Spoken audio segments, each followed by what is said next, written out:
दोस्तों नमस्ते प्रणाम सभी को, जय श्री राम। आप सबके बीच में एक सोहर गीत लेके आई हूँ। आप लोग को कैसा लगेगा कमेंट करके जरूर बताइएगा। हेलो दोस्तों, नमस्ते प्रणाम। मैं हूँ किरण प्रजापति।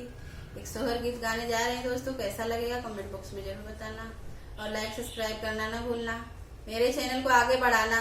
तो चलिए सुनाती हूँ, आप लोग बताइएगा कमेंट करके जरूर। घोड़वा चढ़लाया